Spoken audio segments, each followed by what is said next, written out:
September 5th, 1972. The morning sun climbed over Munich's Olympic Village, casting long shadows across the neat rows of apartments where athletes from 121 nations slept peacefully. The Games of Peace and Joy, as organizers had branded them, were supposed to heal the wounds of history, to show the world a new Germany risen from the ashes of war and the horrors of the Holocaust. Security was deliberately relaxed. Guards were instructed to smile rather than scrutinize, to welcome rather than question. The organizing committee had made a conscious decision to present a friendly, open face to the world. After all, what could possibly go wrong at a celebration of international brotherhood, at an event designed to prove that sport could transcend politics and heal ancient wounds? By dawn the next day, 11 Israeli athletes would lie dead, their bodies broken by bullets and flames, and a chain of events would begin that would span 7 years, cross 4 continents, involve dozens of intelligence operatives, and fundamentally redefine the boundaries of international espionage and counter-terrorism. One name would emerge from the carnage as the architect of the massacre, a name that would haunt the dreams of Mossad agents and become synonymous with sophisticated terror, wrapped expensive suits and charming smiles. They called him the Red Prince, and the hunt for him would become the longest, most complex and most controversial assassination operation Israeli intelligence history, an operation that would raise profound questions about justice, revenge, and the price nations are willing to pay to settle scores. But before we dive into this story, make sure to leave a like and subscribe to the channel so we can bring you the most gripping Cold War and espionage stories every day. And tell me in the comments where you're watching from. It really helps support us. The compound where David Berger slept was quiet at 4:23 the morning, the silence broken only by the distant hum of traffic on the Autobahn and the occasional laugh from athletes returning late from celebrations in downtown Munich. The 28-year-old weightlifter from Shaker Heights, Ohio, had competed the day before, his powerful frame built through years of disciplined training, lifting weights that would have crushed most men without hesitation. He had chosen to represent Israel despite being born American, despite having lived most of his life in the comfortable suburbs of Cleveland, feeling a connection to the young nation that transcended nationality and geography.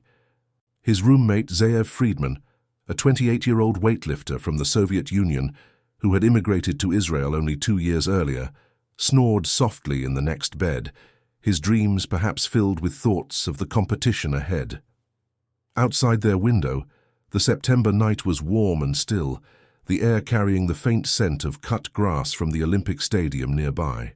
Neither man heard the 8 figures in tracksuits scale the chain-link fence at Connollystrasse 26. The fence stood exactly 2 meters high, low enough that the intruders, all young men in peak physical condition, cleared it in seconds with practiced efficiency.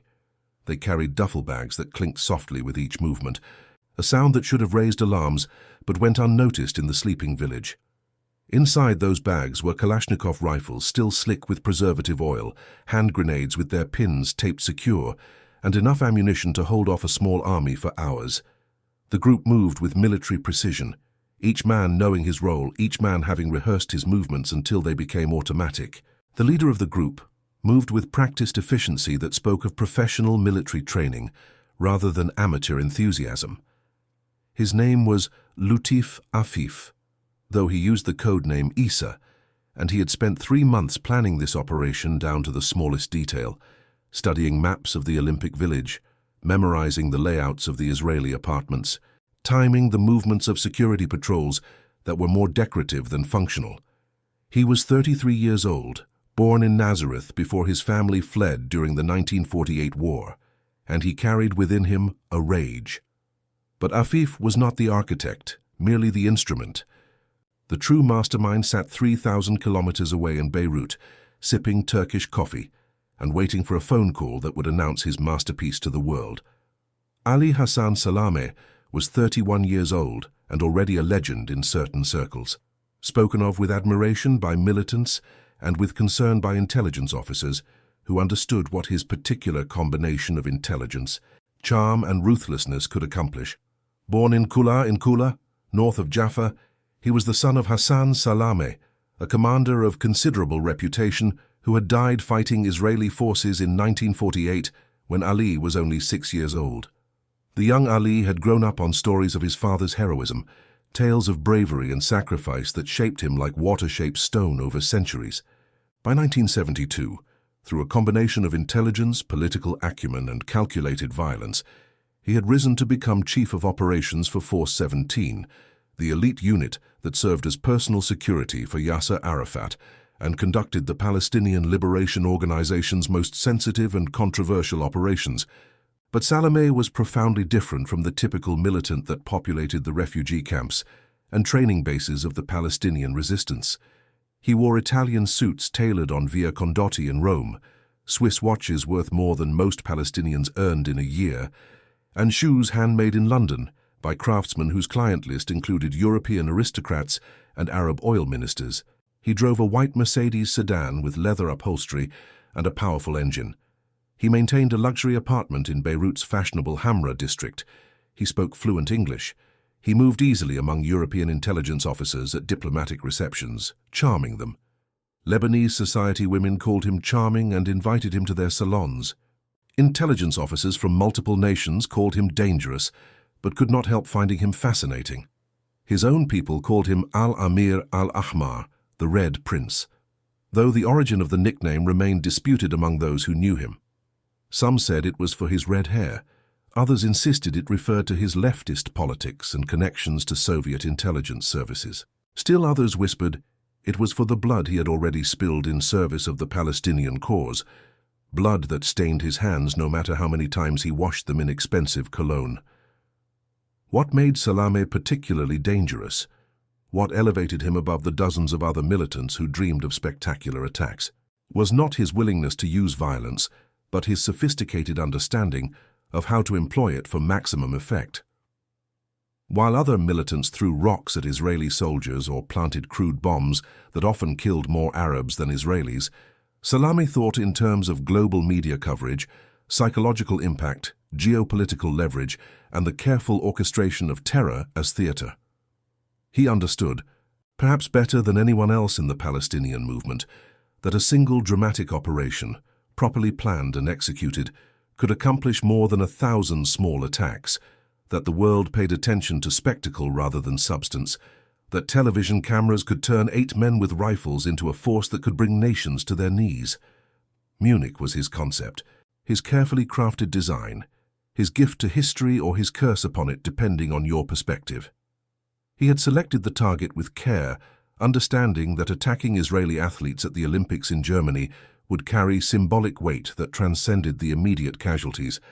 He had recruited the team personally, choosing men with military training and sufficient fanaticism to see the mission through even unto death.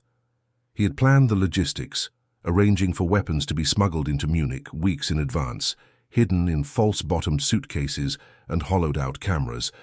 He had briefed Afif in a Beirut safe house, going over every detail, every contingency, every possible outcome.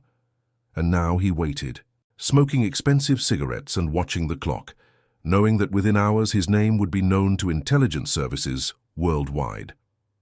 At precisely 4:30 in the morning, right on schedule, Isa and his team reached the door of apartment 1 at Connollystrasse 31, moving quietly through corridors that smelled of coffee and sleep.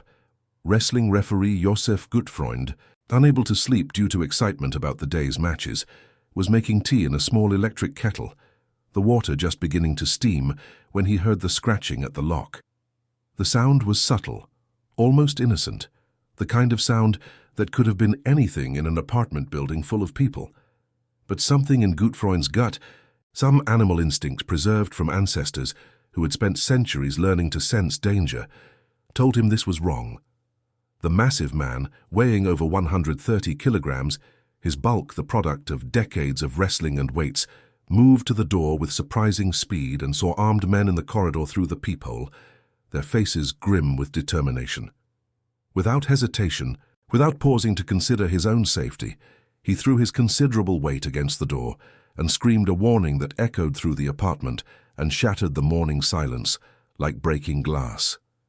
His shout saved lives, bought precious seconds for men to wake from sleep and understand the nightmare unfolding around them. Wrestling coach Tuvia Sokolovsky, reacting with the speed that had made him a national champion decades before, burst through a window, shattering glass and tumbling into bushes below, thorns tearing at his skin but unable to stop his desperate flight. Weightlifter Gad Sobari followed, his powerful legs propelling him through the window frame and into the darkness beyond. Race walker Shaul Ladani, a man who had survived Bergen-Belsen as a child and understood in his bones the cost of hesitation when evil knocked at the door, ran barefoot across dew-wet grass, shouting warnings that jolted the Olympic village awake and brought athletes stumbling from their beds in confusion. But 9 men could not escape, could not move fast enough, or were simply unlucky in their choice of rooms. The gunmen, professional in their brutality, forced them into a single room at gunpoint, binding their wrists with cord that cut into flesh and drawing blood that spotted the carpet. Gutfreund, who had bought seconds for others with his massive frame and his courage, lay dead in the doorway, the first casualty, his body wedged against the doorframe. Weightlifting coach Moshe Weinberg had tried to fight, had actually charged at one of the gunmen in a desperate attempt to give others time to flee, and died from gunshots to his chest, the bullets tearing through muscle and lung and heart. His blood stained the carpet in apartment 1, a dark, spreading pool that would be photographed by police and preserved as evidence, a reminder that the games of peace and joy had become a killing ground. By 6 in the morning, as dawn broke over Munich and birds began their morning songs the world knew, television cameras that had come to broadcast athletic triumphs, to capture moments of glory and defeat in peaceful competition, now showed a masked figure on a balcony, his face covered by a white hood with holes cut roughly for eyes, a ghost made real by politics and hate. Behind that balcony, in rooms that stank of sweat and fear, 9 terrified men sat bound while their captors negotiated, their hands going numb from the cords, their throats dry from fear.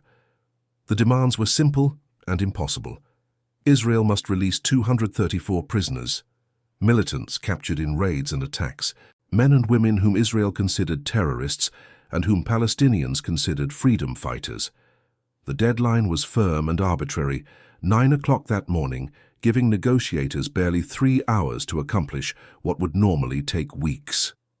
The deadline passed as everyone knew it would, then another and another. German negotiators, utterly unprepared for a hostage crisis of this magnitude and complexity, fumbled through offers and counter-offers like actors in a play for which no one had written a script. They offered money, first thousands of Deutsche Marks, then millions. The terrorists refused. They offered safe passage to any country that would accept them. The terrorists demanded prisoner releases. Interior Minister Hans-Dietrich Genscher, a man of considerable courage, whatever else might be said of him, personally went to the apartment, an act of either great bravery or great foolishness, depending on how you chose to interpret it. He stood face to face with Afif, looked into eyes burning with conviction, and found no room for compromise. The hostages remained bound, their muscles cramping from hours of immobility. Their captors remained armed and resolute, and the sun crawled across the sky while an estimated 900 million people around the world watched the crisis unfold on television with a horrible fascination. In Jerusalem, 3,000 kilometers from Munich, Prime Minister Golda Meir sat in an emergency cabinet meeting, her face carved from stone by decades of difficult decisions, her eyes tired from lack of sleep but burning with a fierce determination. The 74-year-old leader, who had lived through pogroms in Russia and wars in Palestine, who had helped build a nation from sand and determination, who had seen terrorist attacks before and would see more before she died, knew this was different. This was not an attack on a military target or even a civilian bus on a country road. This was live television broadcasting Jewish athletes being held hostage in Germany, images transmitted worldwide of Jews held at gunpoint in the same nation that had murdered 6 million of their people 27 years earlier. The symbolism was deliberate, carefully chosen by Salome to inflict maximum psychological damage. The pain was excruciating, not just because of the hostages, but because of everything they represented. The Israeli position was firm, established by policy, and maintained by pride. No negotiations with terrorists, no prisoner releases, No yielding to blackmail no matter how high the cost. Mir understood the logic absolutely. To negotiate was to invite more attacks, to prove that taking hostages worked, to put a price tag on Israeli lives that terrorists could pay. But she also knew, with a certainty that made her hands tremble though she hid them under the table, that she was condemning 9 men to death, 9 athletes whose only crime was representing their country, 9 human beings with families and dreams and futures that would never happen. She authorized Israel's best commandos to fly to Germany, knowing, even as she gave the order, that time was too short, distance too great, that they would arrive too late to matter. By 10 that night, after hours of negotiations that went nowhere and proposals that satisfied no one, German authorities had negotiated what they believed, in their desperate optimism, was a solution. The gunmen and hostages would be transported by helicopter to Fürstenfeldbruck Air Base on the outskirts of Munich, where a Lufthansa 727 waited to fly them to Cairo and whatever fate awaited them in Egypt. It was a trap, of course, obvious to anyone who thought about it carefully. German sharpshooters waited at the airfield, 5 men with rifles positioned to take down 8 terrorists. The math alone, the simple arithmetic of 5 shooters against 8 targets, should have warned someone that this plan was inadequate. But panic and desperation create their own logic, and the operation proceeded despite its obvious flaws. What followed at Fürstenfeldbruck was not rescue but carnage, a disaster born of poor planning and worse execution.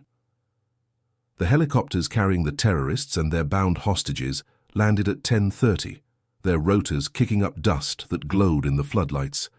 The terrorists realized immediately, with the combat instinct developed through years of warfare, that this was an ambush. They saw the sharpshooters silhouetted against the lights. They understood they had been betrayed. Gunfire erupted almost instantly, muzzle flashes bright in the darkness, the sharp crack of rifles punctuated by the deeper boom of grenades. German police, positioned poorly with inadequate cover and coordinating badly through radios that barely worked, fired wild shots that accomplished nothing except to announce their positions. The terrorists, facing death and determined to take their hostages with them, threw grenades into the helicopters where 9 men sat bound and helpless, unable to run or fight or do anything except die.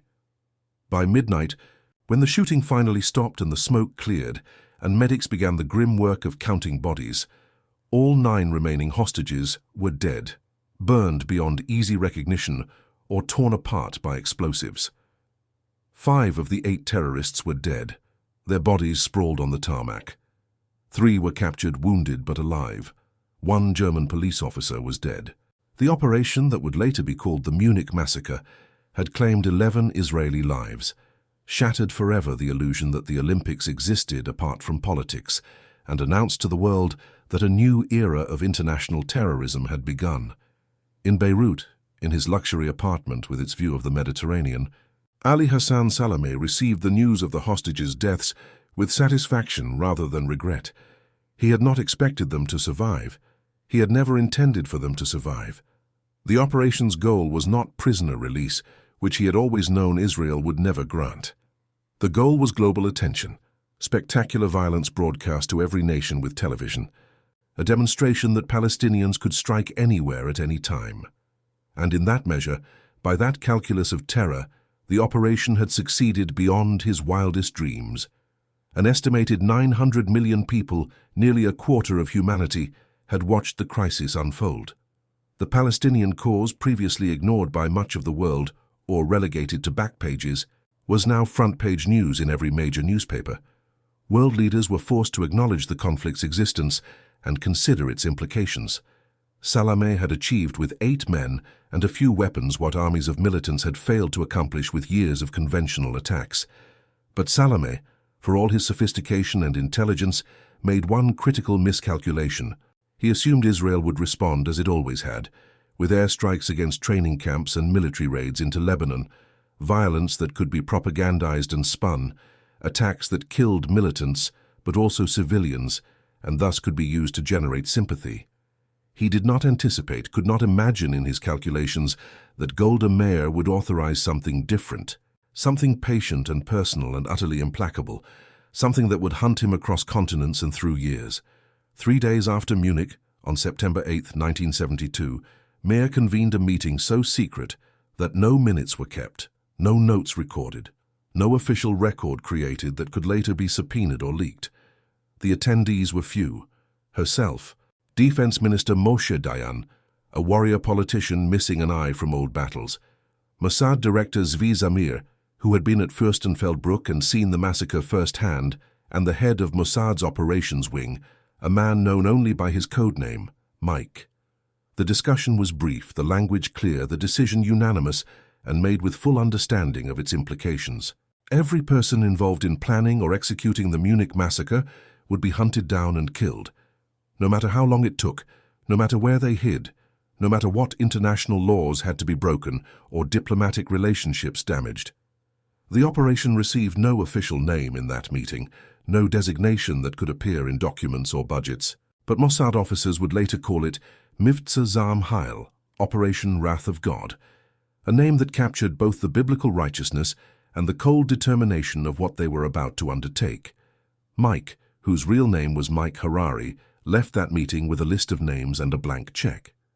He had carte blanche to recruit personnel from any branch of Israeli intelligence, to establish cover identities and shell companies, to operate across international borders without seeking permission, to purchase weapons and safe houses and vehicles, to spend whatever was necessary to accomplish the mission. The traditional constraints that limited intelligence operations, concerns about diplomatic fallout or international law or the risk of exposure, were effectively suspended. Israel had entered the assassination business on an industrial scale, and Mike was its chief executive. The first targets were the easiest, the foot soldiers and planners who lived openly and traveled carelessly because they believed international attention made them safe. Wael Zweiter, a Palestinian intellectual and translator living in Rome, cousin of a PLO official but himself involved primarily in cultural activities, died on October 16, 1972, shot 12 times in the lobby of his apartment building on Via Niccolò Tartaglia by 2 men on a motorcycle. Mahmoud Hamshari, the PLO representative in France who had helped plan logistics for Munich, answered his telephone on December 8 in his Paris apartment and heard an unfamiliar voice ask if he was indeed Hamshari. When he confirmed his identity, fatal pride or simple courtesy leading him to acknowledge his name, the bomb wired to his phone exploded, tearing through his abdomen and legs. He died a month later in a French hospital, his body destroyed by explosives packed into the phone's base. Each assassination followed a pattern that became Mike's signature. Surveillance teams would spend weeks or months learning their target's routine, mapping every movement, identifying vulnerabilities and opportunities. They photographed apartments and restaurants, noted arrival times and departure times, memorized faces of associates and family members. Then execution teams would arrive, often on the same day they would strike, posing as tourists or business people. They used guns or bombs or whatever method seemed most appropriate for the specific target and situation. Then they would vanish, leaving behind bodies and mystified local police who found few clues and fewer leads. But these early targets, bloody as their deaths were, remained preliminaries, practice runs for the main event. At the top of Mossad's list, written in neat Hebrew characters on a document kept in a safe in Tel Aviv, was one name: Ali Hassan Salameh, the Red Prince, the architect of Munich, the man whose death would justify the entire operation. The problem, the challenge that would consume Israeli intelligence for 7 years, was that Salameh was neither careless nor easy to find. Unlike the minor operatives Mossad had killed in the operation's first year, men who lived in regular apartments and followed predictable routines, Salameh operated at a different level entirely. He had professional security training. He had protection from Force 17 bodyguards, who were themselves skilled operatives. He had sophisticated tradecraft learned through years of intelligence work, and he had an instinct for survival that bordered on the paranormal. Salameh rarely slept in the same place twice, rotating through a network of apartments and safe houses across Beirut that he maintained under various names. He traveled with bodyguards who were trained to identify surveillance and counter it. He varied his routes obsessively, never taking the same path twice in succession. He changed his vehicles frequently, switching between different cars maintained by Force 17. He maintained multiple phone numbers that he rotated unpredictably. When he did appear in public, at restaurants or meetings, he moved quickly and unpredictably, arriving and departing through different entrances, never establishing a pattern that watchers could exploit. Moreover, Salameh had something most terrorists lacked: friends in unexpected places. His charm and sophistication, combined with his position at the heart of Palestinian politics, had earned him contacts within Lebanese intelligence services, Syrian security agencies that helped coordinate PLO activities, and even certain Western intelligence agencies that maintained unofficial channels to the Palestinians to gather information about the broader Arab world and Soviet activities in the Middle East. He received warnings when Israeli agents were spotted in Beirut, tips about surveillance attempts, advance notice when danger approached. Several times Mossad surveillance teams found themselves compromised, their cover identities exposed, forced to flee Lebanon before they could gather useful intelligence. By early 1973, Mossad had killed 6 men connected to Munich in various degrees, from direct participants to logistical planners, but had made essentially no progress towards Salameh. The Red Prince remained frustratingly out of reach, protected by layers of security, professional tradecraft, and his own formidable intelligence. Then, in March of 1973, Mossad received intelligence that seemed almost too good to be true. A source in Beirut, described in reports only as a Palestinian with access to Force 17 personnel, reported that Salameh had fled Lebanon temporarily, seeking refuge with Palestinian sympathizers in Norway. The source was specific in ways that enhanced credibility. Salameh was using the alias Adel Fattah Awaida and living in a modest apartment in the quiet town of Lillehammer, accompanied by his pregnant wife, maintaining a low profile while tensions in Beirut settled. Mike authorized an immediate operation, assembling his best team, agents who had successfully eliminated other Munich conspirators in Rome and Paris. They were led by a man named Dan Erbel and a woman named Sylvia Raphael, both experienced operatives with years of field work across Europe. They arrived in Lillehammer in July, established themselves with cover identities as tourists and business people, and began surveillance. Within days, they confirmed that a man matching Salameh's description was indeed living at the reported address. The team watched for 2 weeks, gathering information and building confidence. The target worked at a pool cleaning business, but intelligence had prepared them for this. Salameh was sophisticated enough to live beneath his means when necessary. The surveillance photographs seemed to match. The target moved carefully, suggesting professional awareness. Everything fit the intelligence picture they had been given. On July 21, 1973, as the target walked home from a cinema with his pregnant wife after watching a movie, the execution team struck with the precision they had demonstrated in previous operations. 14 shots from a .22 caliber pistol struck the man as his wife screamed, bullets fired at close range by professionals who had done this before. The man died instantly, his body crumpling to the sidewalk. The shooters fled in a rental car that had been waiting with engine running. Within hours, Norwegian police, efficient in ways that Lebanese or Italian police were not, had arrested 2 members of the team at their hotel. Within days, they had rounded up 15 more operatives, cracking the operation wide open. And then came the revelation that shattered Mossad's carefully constructed operation and destroyed Mike's reputation. The dead man was not Ali Hassan Salameh.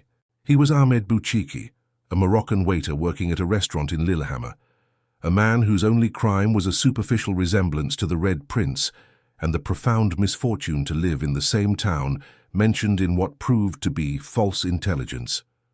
Mossad had killed an innocent man in front of his pregnant wife on the streets of a peaceful Norwegian town. The scandal was immediate and devastating. 6 agents were tried and convicted by Norwegian courts, sentenced to prison terms that made headlines worldwide. The entire Wrath of God operation was exposed in international media, its methods described in detail, its target list revealed. Intelligence services worldwide learned operational details that should have remained secret. And worst of all for Israel's purposes, Salameh now knew with absolute certainty that he was being hunted, knew the methods Mossad employed, knew he could never relax his guard. The Lillehammer fiasco should have ended the operation by any rational calculation. The element of surprise was gone. The methods were exposed. International cooperation had evaporated as Western intelligence services distanced themselves from Israeli operations. Salameh himself had gone deeper underground, his security multiplied, his movements more unpredictable than ever. Several members of Mir's government argued for terminating Wrath of God, cutting losses before more disasters occurred. But Mike was not deterred, and neither was Golda Meir. The operation would continue, but it would change fundamentally. No more hasty strikes based on questionable intelligence. No more operations in European countries where efficient legal systems could expose Israeli agents. No more rushing to capitalize on tips that seemed too good to be true. From now on, Mossad would be patient beyond measure. They would wait years if necessary. They would watch and learn and prepare until the perfect opportunity arose, until they had certainty rather than probability, and they would not make the same mistake twice. For the next 3 years, from late 1973 through 1976, Mossad watched Salameh with a patience that bordered on obsession, the kind of attention usually reserved for major strategic intelligence targets rather than individual militants. They identified every apartment he used in Beirut. They mapped every route he traveled. They photographed every person he met, building a comprehensive picture of his network. They learned that he was having an affair with a Lebanese beauty queen named Georgina Rizak, a stunning woman whose face appeared on magazine covers and whose presence in Salameh's life seemed almost designed to draw attention. They discovered his fondness for a particular restaurant in Beirut's Hamra district, where he met contacts and enjoyed expensive meals. They noted that every Tuesday and Thursday he visited the same pharmacy on Rue Verdun, but they did not strike. Every plan was subjected to intense scrutiny and ultimately rejected. Too many civilians nearby who might be killed in an explosion. Too many bodyguards who could return fire and kill Israeli agents. Too many variables that could go wrong. Too many ways the operation could become another Lillehammer. Mike had learned at terrible cost that good intelligence and careful planning meant nothing if the target was wrong or the operation exposed. This time, when they struck, it would be perfect or not at all. Salameh, meanwhile, was not idle during these years of uneasy stalemate. He continued planning operations for the PLO, though none matched Munich's global impact or infamy. He expanded his role within Force 17, becoming effectively Arafat's chief of international operations, and he began developing an unexpected sideline that would have seemed impossible to anyone who knew his history. He became a secret liaison between the PLO and the Central Intelligence Agency of the United States. It seems impossible even now, decades later, almost absurd when stated plainly. The man who had orchestrated the murder of 11 Israelis at the Olympics, whose name appeared on Israel's most wanted list, who slept with a pistol under his pillow and traveled with armed guards, was meeting regularly with CIA officers in Beirut safe houses, discussing Palestinian politics and regional security over coffee and cigarettes. But the Cold War created strange alliances born of necessity rather than affection, and the CIA desperately needed channels into the PLO, which had contacts throughout the Arab world, received intelligence from Soviet sources, and could provide information about everything from Syrian military intentions to Iraqi political machinations. Salameh, ever the pragmatist beneath his militant facade, recognized that American connections could provide protection from Israeli assassination and influence within the complex politics of the Middle East. His CIA handler was a veteran officer named Bob Ames, perhaps the best Arabic speaker the agency had produced, a rare American who understood Middle Eastern politics with uncommon sophistication rather than simply applying Cold War frameworks. Ames and Salameh developed over time an unlikely friendship that transcended their official roles, meeting in safe houses across Beirut to discuss everything from Palestinian politics to regional security to philosophy and history. The relationship was secret, unofficial, and completely deniable. The CIA never acknowledged it publicly. Salameh never publicized it.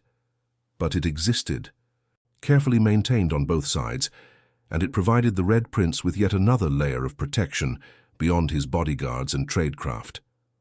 In Jerusalem, Mossad's leadership debated intensely whether Salameh's CIA connection made him essentially untouchable despite what he had done.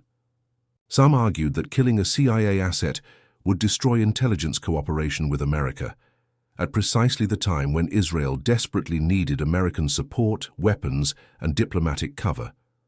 Others countered with equal passion that Salameh's original sin, the Munich massacre, and the 11 Israeli athletes murdered on live television, outweighed any diplomatic considerations, that some debts must be paid regardless of consequences. Prime Minister Menachem Begin, who had replaced Golda Meir in 1977, sided firmly with those who wanted Salameh dead. Begin was a former militant himself, leader of the Irgun during the independence struggle. He understood viscerally the value of symbols and the absolute importance of settling scores. Munich remained an open wound in Israel's collective consciousness, and Salameh was the man who had inflicted it. Whatever his CIA connections, whatever the diplomatic cost, whatever protests might come from Washington, he had to pay for what he had done. By late 1978, after years of patient surveillance and careful preparation, Mossad finally had what it needed. A complete pattern of Salameh's movements, a plan that could work without excessive risk, and authorization from the highest level of Israeli government. The target was living more openly now, growing perhaps overconfident after 5 years, without an attempt on his life, believing maybe that his CIA connections had made him untouchable. He had married Georgina Rizak in a lavish ceremony that was covered by Lebanese society magazines, had moved into a luxury apartment on Rue Verdun, one of Beirut's most fashionable streets. And most importantly, from an operational standpoint, every day his car traveled the same basic route from his apartment to his office at 417 headquarters, a pattern that careful observers could exploit. That route, specifically a section of Rue Verdun with good sightlines and manageable traffic, would become his killing ground. Mossad agent Erica Chambers, traveling under a British passport that identified her as a travel agent, arrived in Beirut in December of 1978. She was 32 years old, spoke perfect English with a London accent that had been refined through years of practice, and had documents identifying her as a travel agent, scouting locations for British holidaymakers seeking sun and culture. She rented an apartment on Rue Verdun, directly above a seafront restaurant called Chez Georges, that was popular with local businessmen and wealthy Lebanese. The apartment offered a perfect view of the street below, including the specific section where Salameh's white Chevrolet station wagon passed twice daily on his commute. Chambers spent her days playing the role perfectly, shopping in fashionable boutiques, drinking coffee in cafes while reading British newspapers, and establishing herself as a harmless foreigner, enjoying Beirut's vibrant culture and legendary nightlife. At night, she hosted visits from other supposed tourists, men and women who arrived with suitcases containing components for improvised explosive devices rather than clothes.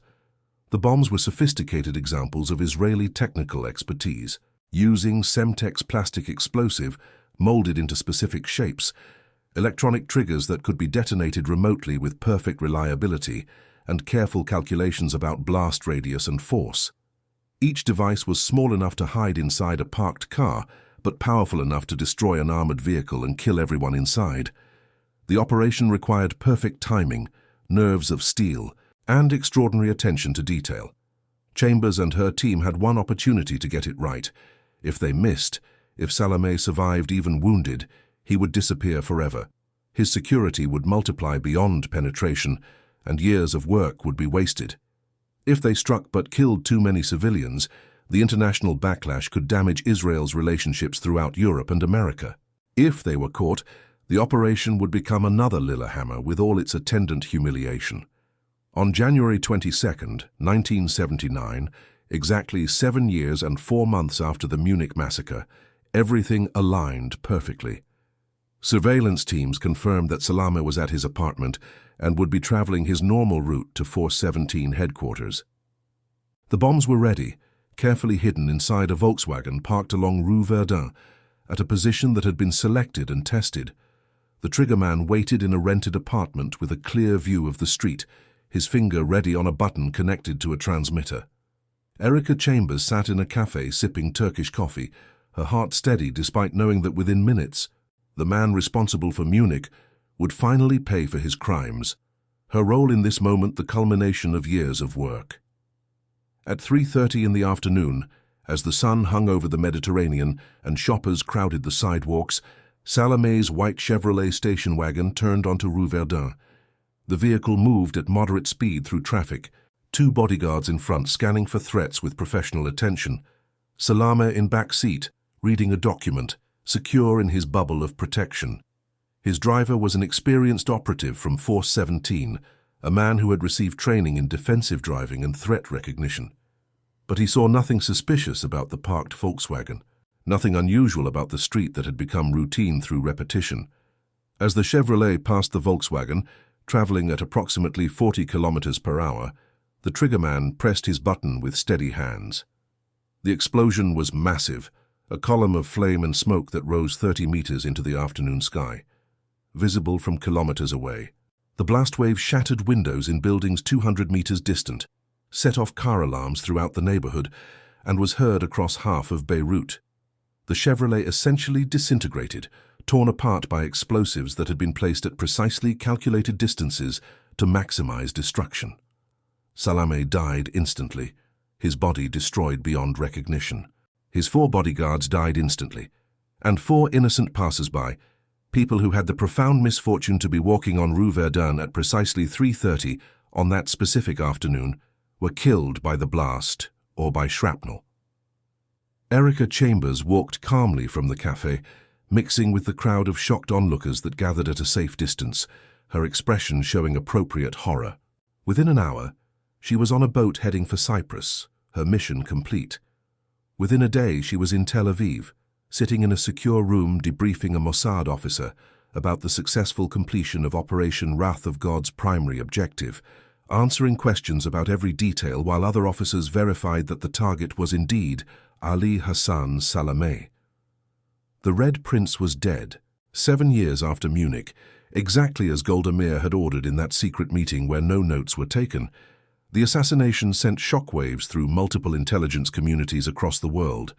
The CIA was furious that Israel had killed their asset without warning, destroying a valuable channel into Palestinian politics and embarrassing them before Lebanese contacts who had facilitated the relationship.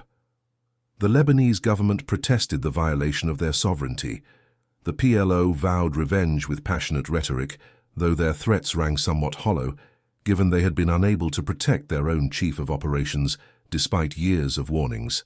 Bob Ames, Salamé's CIA handler and unlikely friend, was devastated personally. He had tried to protect Salamé, had even warned him that Israeli patience would eventually run out, that no amount of CIA connection could ultimately protect him from what he had done in Munich.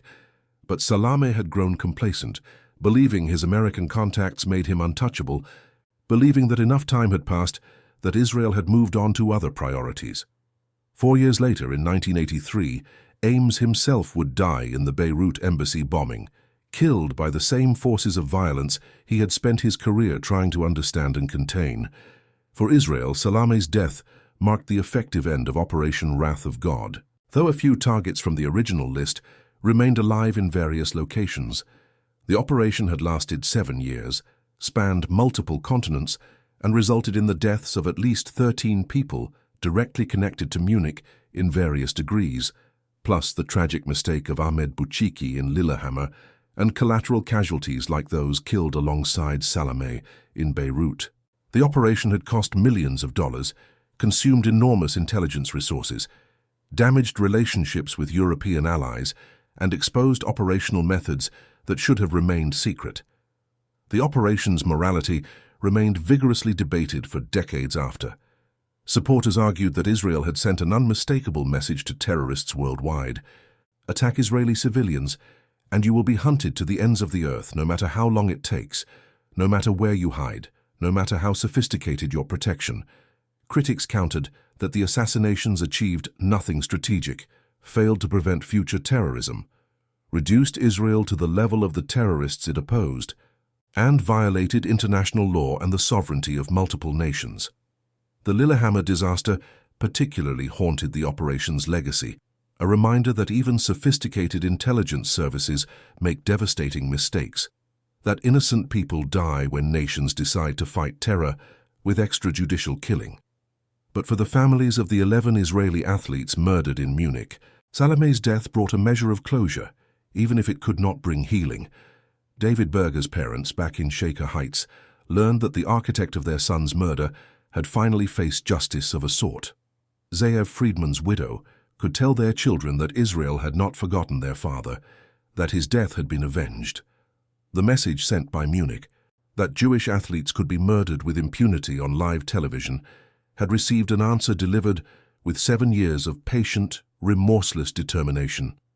The operation also established patterns and precedents that would define Israeli counter-terrorism for generations to come. The willingness to operate across international borders without permission, to wait years for the right opportunity, to accept diplomatic costs and international condemnation in pursuit of security objectives, all became hallmarks of Mossad's approach. Future operations against Hamas leaders in Dubai, Hezbollah, commanders in Damascus, Iranian nuclear scientists in Tehran would follow the basic template established in the hunt for the Red Prince: patience, precision, and absolute determination. Ali Hassan Salameh was buried in Beirut's Martyrs Cemetery, his funeral attended by thousands of mourners who saw him as a freedom fighter and hero, a man who had struck a blow against Israeli oppression that would be remembered forever. Posters with his face appeared throughout Palestinian refugee camps from Lebanon to Jordan. Songs were written celebrating his resistance and martyrdom. To many Palestinians, he remained the Red Prince, a symbol of sophisticated resistance against overwhelming odds, a man who had brought the Palestinian cause to world attention through courage and brilliant planning. To Israeli intelligence officers, he was simply a name crossed off a list with a pen stroke, the primary objective of an operation that had consumed 7 years and immeasurable resources. They did not celebrate his death publicly, did not confirm Israel's role officially despite overwhelming evidence, and moved on to the next threat, the next target, the next names on lists that never seemed to grow shorter despite decades of operations. And in archives in Tel Aviv, in files that remain classified to this day despite the passage of decades, lie the complete details of Operation Wrath of God. The surveillance photographs showing Salameh in various locations, the agent reports describing his movements in clinical detail, the planning documents outlining operations that succeeded and those that failed, the after-action assessments evaluating what worked and what did not. Somewhere in those files is a photograph of a white Chevrolet station wagon on Rue Verdun, taken moments before it became a fireball. And somewhere in those files is a simple notation in Hebrew: target eliminated, mission accomplished. 7 years of work justified by those few words. The Munich Olympics were supposed to be the games of peace and joy, a celebration of humanity's ability to compete without killing, to find common ground despite political differences. Instead, they became a demonstration of humanity's endless capacity for violence and the iron law that violence inevitably begets more violence in cycles that span years and consume innocence. 11 athletes died in September of 1972, their dreams of glory replaced by terror and death.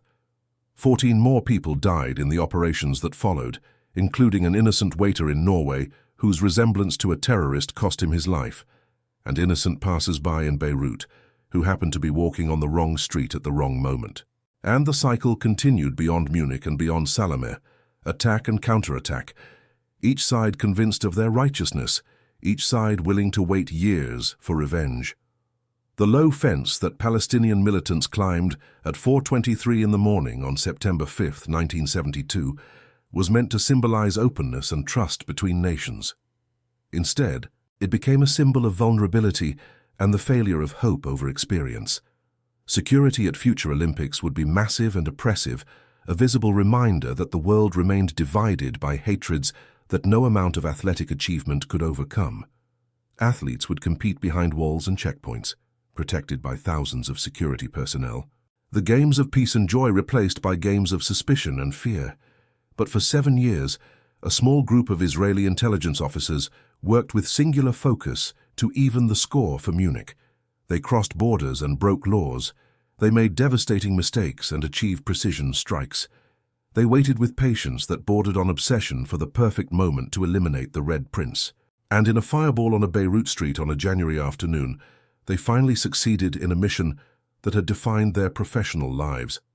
Whether that success meant anything beyond satisfying a desire for revenge, whether it deterred future terrorism or simply continued an endless cycle of violence, remains a question without easy answers. What remains undebatable is that Ali Hassan Salameh, the architect of Munich, the Red Prince of Palestinian terrorism, the man who brought spectacular violence to the Olympics, paid for his crimes with his life.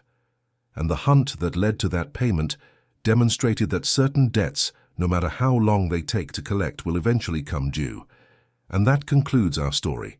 If you made it this far, please share your thoughts in the comments. Don't forget to subscribe for more incredible stories, and check out the video on screen. I'm sure you'll enjoy it.